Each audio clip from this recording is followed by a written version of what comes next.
안녕하십니까, 이태현입니다. 저는 해고당했어요.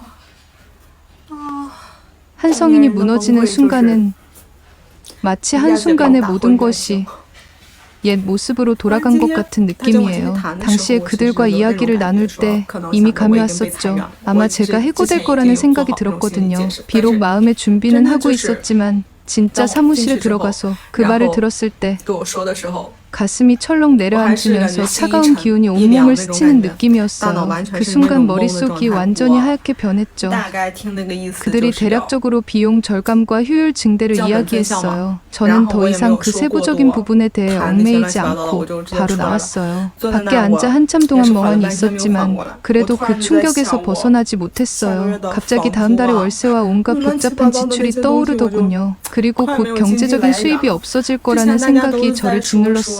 예전에는 모두가 야근이 얼마나 힘들고 일이 얼마나 고된지 불평했지만 지금 돌이켜 생각해보면 정말 무서운 것은 일이 없는 거예요. 왜냐하면 그건 한순간에 경제적 수입을 잃어버린다는 뜻이니까요. 저도 전에 이력서를 내봤지만 요즘 일자리를 구하는 건 정말 너무 까다로워요. 우선 나이 제한이 있고 그 다음은 학력 요구, 그리고 각종 스킬 요구까지 하나하나가 다 엄격해요. 최근 중국 경제가 계속해서 저조한 상황을 보이면서 실업 대란이 전국을 휩쓸고 각 산업은 전례 없는 생존 압박을 받고 있습니다. 매년 수천만 명의 졸업생들이 취업 시장에 쏟아져 나오지만 일자리 기회는 매우 제한적입니다. 현재 보안 요원의 연령이 점점 낮아지고 심지어 석사 학위를 가진 사람들이 음식 배달을 하고 있는 상황입니다. 하지만 선택할 수 있는 직무는 극히 제한적이어서 많은 사람이 생계 압박과 불확실성을 느끼고 있습니다. 최근 몇 년간 46만 개 기업이 파산하고 310만 개개인 사업자가 폐업했으며 약 8억 명이 부채의 늪에 빠졌습니다. 실업자 수는 이미 2,300만 명을 초과했습니다. 많은 대기업도 경영을 이어가지 못하고 있습니다. 서울경제일보 9월 3일 보도에 따르면 중국 시장에서 경쟁이 점점 치열해지고 경제 저조는 내수 침체로 삼성전자도 운영 전망이 불확실해졌습니다. 이에 삼성은 구조조정을 통해 이 문제에 대응할 계획입니다.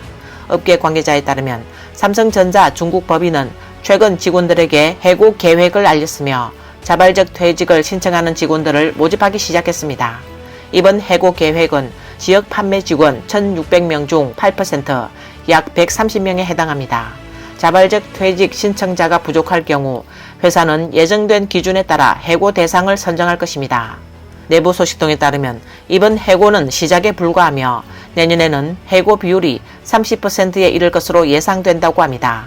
회사는 2025년까지 중국 판매 법인과 생산 법인의 일부 현지 직원과 간접 지원 인력을 감축할 계획이며 해고 절차는 이미 시작됐습니다.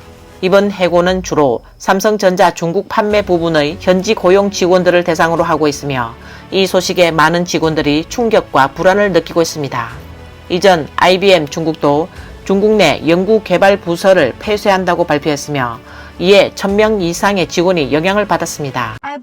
IBM은 직원들에게 N+3의 보상을 제공했습니다. 사실 IBM의 일선 관리자들은 지난 금요일 저녁에 이미 해고 통보를 받았고 일반 직원들은 월요일 아침에야 공식적으로 통보받았습니다. 중국의 연구개발센터에 속한 1,000여 명의 직원, 즉 1선 및 2선 관리자들이 모두 해고되었습니다. 이번 해고는 연구개발 부서에 국한되었으며 자문 및 사후지원팀은 제외되었습니다. 사실 IBM은 지난 몇 년간 중국에서의 경영 압박이 매우 컸으며 일부 지역에서는 할 만한 프로젝트조차 거의 없어서 지속적인 해고가 진행되고 있었습니다. 사실 IBM 연구개발 부서의 이전 작업은 약 3, 4년 전부터 이미 시작되었습니다.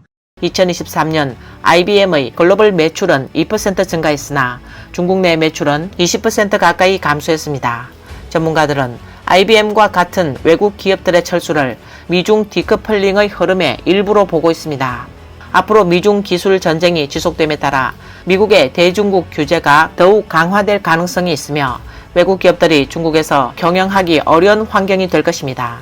동시에 중국 정부는 자국의 독립적인 기술 생태계를 구축하려 하고 있지만 이 과정에서 여러 가지 도전에 직면할 수 있으며 이는 중국과 국제기술 수준 간의 격차가 더 벌어질 가능성이 큽니다.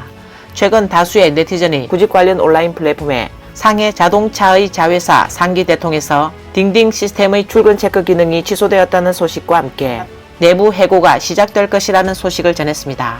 한 상해 대통 상용차 기술센터 직원이 인터넷에 공개한 정보에 따르면 남경 지역은 해고 비율이 40%에 이를 것으로 보이며 인사부서 총책임자가 이미 남경에 도착해 직원들과 1대1 상담을 시작했다고 합니다. 동력 부서를 제외한 다른 여러 부서도 해고 위험에 처해 있다고 전했습니다. 최근 보도에 따르면 동풍 혼다는 2,000명의 직원을 해고할 계획을 세웠으며 해고 보상은 N+2+1 형태로 이루어집니다. 여기서 N은 재직 연수를 의미하며 각 재직 연수마다 한 달치 월급이 보상됩니다. 연수에 제한이 없으며 추가로 2달치 월급의 보너스가 지급됩니다. 또한 +1은 추가 혜택을 의미합니다. 2024년 상반기 혼다 자동차의 중국 내 판매량은 41만 5,900대로 전년 동기 대비 21.5%나 감소하였으며 이는 1분기 자동차 브랜드 중 가장 큰 감소폭입니다. 같은 시기 알리바바는 5월 재무보고서에서 14,000명 이상의 직원을 해고했다고 밝혔고 경동도 5월 21일에 12,000명의 해고를 발표했습니다. 도보 역시 최근 2만 명의 직원을 해고할 예정입니다. 최근 뉴스에 따르면 여러분도 봤겠지만 도보에서 이번에 2만 명 이상을 해고한다고 합니다. 타오바오가 또다시 2만 명 이상의 직원을 해고하는데 이는 올해 들어 7에서 8번째로 대기업의 대규모 해고 사례입니다. 사람들이 하는 말로는 이는 마치 병다다 회사를 통째로 해체한 것과 같다고 합니다. 실제로 병다다는 직원 수가 1만 명 정도밖에 되지 않지만 도보는 그보다 2배 많은 2만 명을 해고했습니다. 최근 병다다의 재무 보고서를 보면 병다다의 직원 1인당 효율이 약 1천만 위안이라고 합니다. 반면 도보 직원 1인당 효율은 400만 위안에 불과해서 병다다의 직원 효율이 알리바바와 경동의 3배에 달합니다. 또한 연상그룹은 자사의 재무 보고서에서 7,500명의 직원을 해고할 계획을 언급했으며 이상 자동차도 약 18%에 해당하는 5,600명의 직원을 해고할 예정이라고 밝혔습니다. 폭스바겐 불산 공장은 약 17%의 인원을 줄였고 혼다는 1,700명의 직원을 감축했습니다. 심지어 대형 국유기업 무광 집단도 약 29만 명의 직원 감축을 겪었다고 전했습니다. 이번 실업 대란은 많은 사람들의 걱정과 불안을 야기했습니다. 영상 속 이 여성은 북경에서 5년간 생활해 왔습니다. 어느 날 아침까지만 해도 기쁘게 출근했으나 오후에 갑작스럽게 해고 통보를 받고 즉시 회사를 떠나야 했습니다. 막 모유 수유를 마친 그녀는 갑작스러운 실직 소식에 큰 충격을 받았습니다. 30세의 엄마인 그녀는 부모님과 자녀를 부양해야 하고 매달 생활비가 최소한 2만 위안, 하나 약 380만 원 이상이 필요해 생활에 큰 부담을 느끼고 있습니다. 올해 북경에서의 삶은 그녀에게 유난히 힘들었고 그녀와 남편은 3, 4선 도시 출신으로 오직 자신들의 노력과 투쟁의 의지에 살아가야만 합니다. 부모가 최선을 다하는 모습을 보면서 그는 하루빨리 마음을 다잡고 그들을 실망시켜서는 안 된다는 것을 잘 알고 있었습니다. 또한 현재 상해에서는 대규모 해고 물결이 일어나고 있으며 외국계 기업인 ASP도 1,700명을 해고했고 테슬라도 계속 해고하고 있습니다. 한 네티즌은 상해에서 일하는 사람 중 대부분은 주변 사람이 해고됐다는 소식을 듣거나 목격하지 않은 사람은 거의 없다고 지적했습니다. 해고 후 같은 급여를 받는 직장을 찾기는 매우 어려우며 특히 35세가 넘는 사람들에게는 더 큰 도전으로 면접 기회가 있어도 필기시험에서 어려움을 겪을 가능성이 큽니다. 신생아 출생률 감소로 상해, 광동, 우한 등 지역의 유치원과 초등학교는 학생 부족에 직면해 있으며 학교들이 잇따라 폐쇄되고 있습니다. 상해에서 올해만 9개의 초등학교가 학생 모집을 중단하거나 폐쇄됐습니다. 일부 광동 지역 교사 가족들은 현재 교사 인력 정리가 진행 중이라고 전했습니다. 인구 구조 변화는 교육 시스템에 깊은 영향을 미치고 있으며 교사업계도 해고와 도태의 위기에 직면하고 있습니다. 상해 황포구의 과외 선생인 고정은 출생률의 지속적인 하락으로 일부 학교가 충분한 학생을 모집하지 못하고 있다고 말했습니다. 그녀는 상해에서 가장 번화한 지역에 있는 한 초등학교가 올해 1학년에 단 17명만 지원했다고 밝혔습니다. 계획 생육 정책으로 오늘날 학교들이 심각한 모집 압박에 직면해 있으며 많은 교사들이 실직 위기에 처해 있습니다. 사실 광주, 심천, 주해 지역 등에서도 이미 지난해 8월부터 비슷한 현상이 나타났고 우한도 유사한 상황에 처해 있습니다. 학부모 오 선생은 시내 공립학교들이 예산 절감을 위해 통합되고 있으며 많은 학교가 특정 교육기관의 분교로 전환되었다고 전했습니다.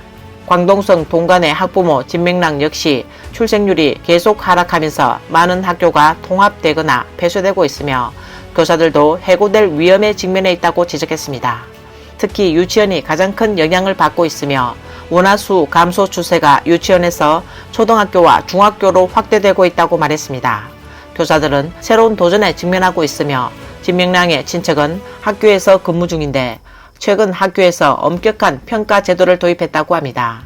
교사들은 여러가지 자격 시험을 통과해야 하며 이는 일부 교사를 도태시키기 위한 평가 기제로 보입니다. 분석에 따르면 2024년 경제 상황이 악화됨에 따라 실업, 해고, 기업 파산이 계속 발생하고 있으며 사회 전반에 걸쳐 깊은 변화를 겪고 있습니다. 중공 재정부는 연초부터 고단한 나날을 보낼 준비를 하라고 경고해왔다고 합니다. 하반기 들어 경제난이 더욱 뚜렷해지고 있다고 여러 차례 강조했습니다. 따라서 서민들이 할 수 있는 일은 최대한 소득을 늘리고 지출을 줄이는 동시에 장기적인 개인과 가계 계획을 세워 경제 위기에 빠지지 않도록 하는 것입니다. 2024년 8월 기준으로 중국 전역에서 약 8억 명이 부채를 짊어지고 있으며 그중 80%는 소비력이 가장 강한 젊은 층입니다. 소비력이 제한되면서 택배, 배달, 차량 호출 서비스 등의 산업 수익도 현저히 감소했습니다. 상반기 동안 실업자 수는 4,800만 명을 초과했고 도시 청년 실업률은 7.3%에 달했습니다. 1,179만 명의 대학 졸업생 중 단 50%만이 취업에 성공했습니다. 많은 졸업생은 졸업 직후 실업에 직면하고 있으며 심지어 학교 교사들도 계약직으로 전환되고 있습니다.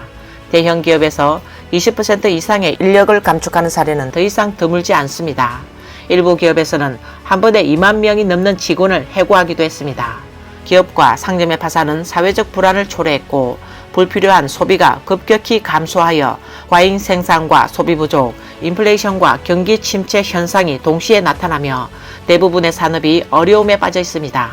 이와 동시에 중국의 소비 수요는 급격히 악화되고 있습니다. 이러한 상황은 세 가지 금융 지표로 설명할 수 있습니다. 첫째, 협의 통화가 연속적으로 감소하고 있다. M1은 현금과 기업의 요구 불예금을 포함하며 이는 실질 구매력을 나타내는 중요한 지표다. 2024년 M1 증가율은 연초부터 점진적으로 감소했고 4월 이후는 마이너스 성장을 기록했다. 이는 개인과 기업이 자금을 정기 예금으로 옮기고 있으며 소비와 투자 의지가 현저히 감소하고 있음을 의미한다. 둘째, 가계대출이 급격히 감소했다. 2024년 첫 7개월 동안 가계대출 증가액은 크게 줄어들었으며 비중은 9.24%에 불과했다. 특히 단기대출은 608억 위안, 한화약 11조 5천억 원으로 급격히 줄어들어 소비 수요의 지속적인 감소를 나타냈다. 2019년에서 2021년 사이에는 가계대출 비중이 40%에 달했으며 단기대출의 규모도 컸지만 부동산 시장의 냉각과 경제 상황의 악화로 가계대출이 많이 감소했다. 셋째, 가계저축이 대폭 증가했다. 2024년 첫 7개월 동안 가계저축은 8조 9,400억 위안, 한화약 1,699조 원이 증가하여 비중이 83.86%에 달했다. 이는 예금금리 하락에도 불구하고 저축 성향이 강화되었음을 보여준다. 과거 몇 년과 비교해 가계저축 비중은 지속적으로 증가하여 2016년 39.7%에서 2023년 48.2%로 상승했다.